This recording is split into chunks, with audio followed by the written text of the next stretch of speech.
Par le passé, la notion de crédit bail, l'analyse en fait d'une opération de crédit bail se portait exclusivement sur la nature juridique de la relation. Ça veut dire quoi? Ça veut dire qu'il suffisait que, entre les parties, le contrat ait été qualifié juridiquement d'un contrat de crédit bail pour que le traitement associé à cette opération économique en fait soit mis en œuvre. Et notre dispositif avait distingué trois situations. La situation où le bien acquis par le biais de ce contrat avait une valeur brute au moins égale à 5% de total des immobilisations brutes. Donc, cela a engendré un recrutement intégral à la clôture de l'exercice pour faire remonter ce bien dans le patrimoine de l'entreprise en contrepartie d'une dette financière à long terme en face. La situation où le bien pris individuellement ne vaut pas 5% total des immobilisations brutes, mais c'est un ensemble de petits matériels au utilisage dont la valeur globale d'acquisition sur la période représente au moins 20% du total des immobilisations brutes. Alors, lorsque dans cette situation se présentait, moi je me suis demandé à ce qu'il y a un traitement spécifié à la clôture de l'exercice de constater effectivement une relation de financement. Et puis il y avait la situation où ces deux conditions ne pas rapidement compléter cette opération comme une location faite, même si elle portait le nom de crédit bail. Aujourd'hui, le dispositif demande à ce que cette analyse relative au volume ou à la valeur en fait, des utilisations en fait, de soit plus en compte, mais que l'analyse en fait, d'une opération de location financement, c'est le terme en fait, international qui est utilisé pour désigner tout ce qui est opération de crédit bail. L'analyse en fait d'une opération de financement se passe selon la substance de la relation civile des deux parties. Donc ce qu'on nous demande aujourd'hui, c'est de regarder si dans la relation entre les deux parties, est-ce qu'il y a eu transfert intégral des risques et des avantages liés à l'usage en fait de ce bien. Et si cette analyse s'avère positive, alors même si le contrat n'a pas été qualifié dans la relation juridique entre les parties du contrat de location financement, nous, comptables, nous devons traiter cette opération économiquement comme étant un contrat de location financement, avec toutes les conséquences que cela génère, à savoir l'activation du bien comme étant une propriété de l'entreprise, même si c'est un bien pris en location, et en face, mise en évidence d'un emprunt équivalent sur la période de la durée du contrat.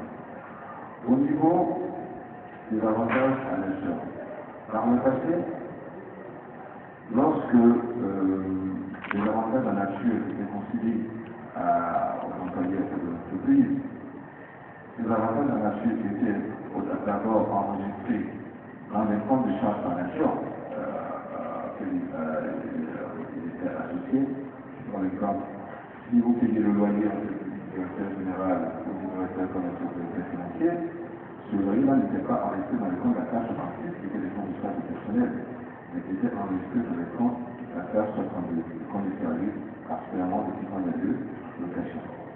Si vous payez les charges d'électricité en fait, de l'un des responsables du fonds d'entreprise, cette opération était enregistrée dans les comptes de la taxe française au lieu d'être enregistrée dans les comptes de la taxe. Et puis à la fin en fait, de l'année, pour pouvoir en fait, déterminer de façon exhaustive la masse salariale du contrat en fait. Le salaire versé pour les espèces, y compris les avantages de nature, il y avait une étude de transfert de charges qui permettait de transférer le montant des avantages de nature qui avaient été préalablement comptabilisés dans les charges de nature vers le compte de la taxe dorénavant, le dispositif fiscal demande à ce que cette opération de transfert des charges qui aurait pour conséquence aujourd'hui de biaiser l'analyse des flux des opérations de l'entreprise ne soit plus pratiquée.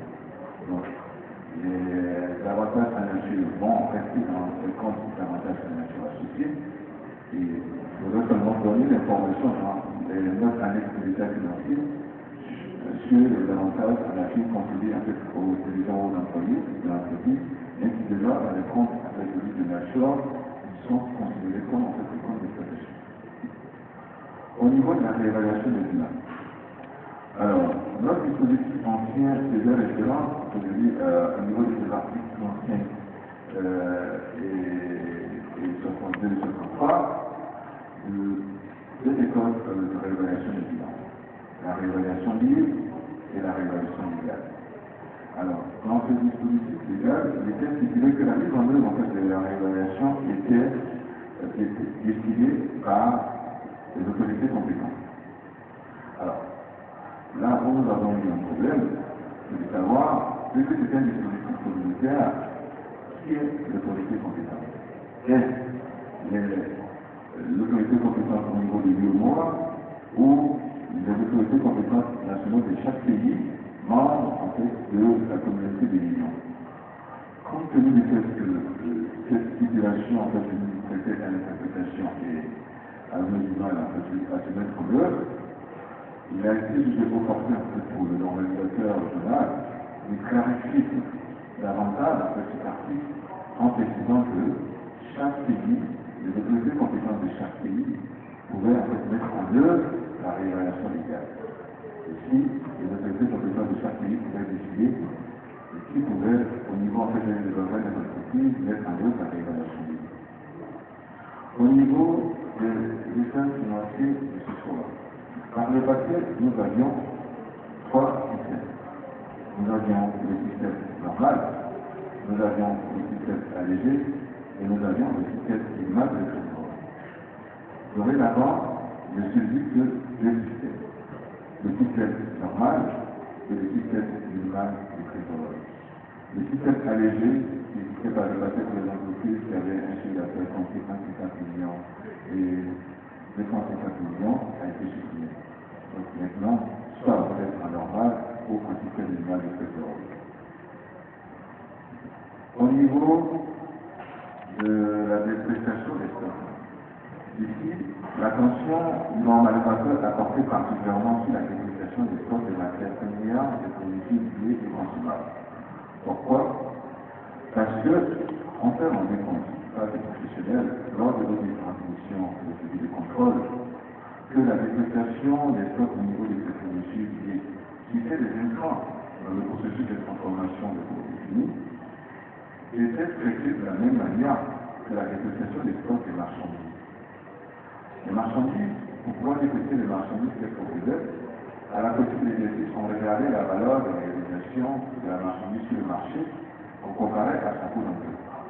Lorsque cette valeur de réalisation de la marchandise était inférieure au coût d'entrée, on passait une issue en fait de dépréciation, de provision de dépréciation sur stock, en concurrence du différentiel.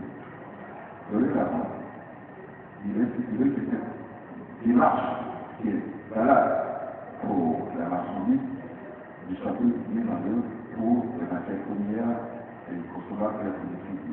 Pour les éléments qui ne sont pas les éléments vendus en l'état, mais qui rentrent dans le processus de transformation des biens.